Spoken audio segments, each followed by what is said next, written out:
We're surrounded by these incredible engineering marvels that are so common, they're practically invisible.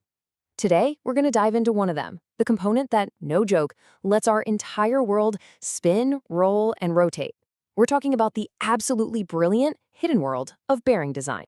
I mean, really think about that for a second. What kind of device can handle the insane force of a 70-ton airplane hitting the runway, but is also precise enough to let a massive wind turbine spin, almost without stopping, for decades on end? The answer? Well, it's been hiding in plain sight this whole time. It's not some giant, complicated engine. It's not a crazy hydraulic system. The answer is the humble rolling bearing. It's a device often small enough to hold in the palm of your hand, but it's engineered with a level of genius that is just staggering. And today, we're going inside. Okay, so to really get how brilliant these things are, we got to start with the basics, the fundamental blueprint. What exactly is a bearing, and what does it do? At its heart, a rolling bearing has a really simple and elegant job. It helps things move smoothly.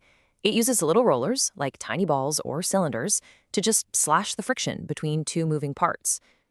It's the difference between trying to drag a heavy refrigerator across your kitchen floor and putting it on a dolly with wheels. One is a nightmare, the other is effortless. That's what a bearing does. And it pulls this off with just four main parts. You've got an inner and an outer ring. They call those races, and they're basically the tracks.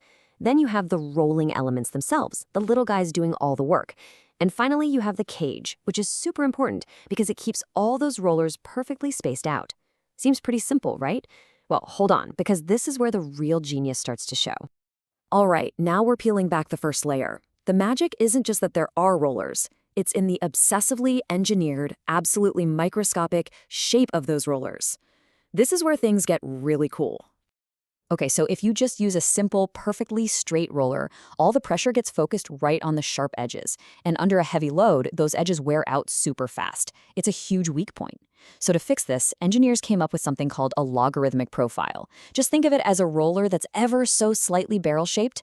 It's a tiny engineered curve, but it does something incredible. It spreads the load evenly across the whole surface. It gets rid of those nasty high-stress points and makes the bearing last so much longer. But they didn't stop there. Get this, and this sounds totally backward at first. Engineers started making rollers hollow.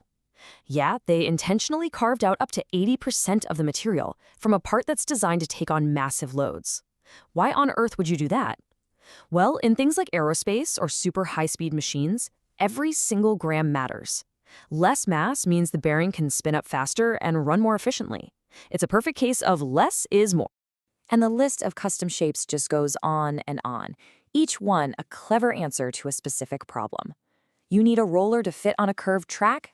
Boom, use a concave one. Dealing with absolutely crushing pressure? A crowned, barrel-shaped roller is your answer. Every single one of these shapes is its own little engineering puzzle. Solved. But the rabbit hole goes deeper. It's not just about the roller's overall shape. Engineers went even smaller, down to the microscopic level, and started engineering the texture of the surface itself to perfectly control friction and lubrication. And this is where the precision gets just mind-blowing. We're talking about using lasers to etch tiny patterns of dimples or grooves onto the bearing surface. These features are measured in micrometers. We're talking millionths of a meter. They act like tiny reservoirs, holding onto lubricant for when it's needed most. Other methods, like phosphating, create this porous surface that literally traps solid lubricants like graphite. It's like building in a backup lubrication system right into the metal. Of course, the rollers aren't working alone. They're the stars of the show, for sure. But the other parts of the bearing, that cage holding them in place, the materials they're made of, they're all part of the supporting cast. And they're also being constantly innovated. Take the cage, for instance. You'd think its job is pretty boring, just keep the rollers from crashing into each other. But just by changing its material from old-school brass to a modern polymer, you can completely alter the bearing's performance. In one study I read, engineers actually tested 18 different shapes for the little pockets that hold the rollers just to find the absolute perfect one. That is a level of obsession with detail that is just amazing. And then there's the material of the rollers themselves. For the longest time, high-strength steel was the king. But now you've got hybrid bearings. These things use ultra-hard ceramic rollers, made of stuff like silicon nitride, running inside steel rings. By combining materials, you get the best of both worlds. The bearings end up lighter, they run cooler, and they have way less friction than the old all-steel versions. So here's the big takeaway. This is the crucial point. All of these tiny microscopic tweaks, the shape, the surface, the materials, they all add up to have a massive, and I mean massive, impact on how machines work in the real world. Look at this number, 29.1%. That's the reduction in wasted energy, in frictional torque that was achieved just by optimizing the shape of the cage. Not the rollers, not the races, just the humble little cage. That is a gigantic leap in efficiency, all from one tiny, very specific design change. And really, that's the whole story right there. It's a beautiful chain reaction.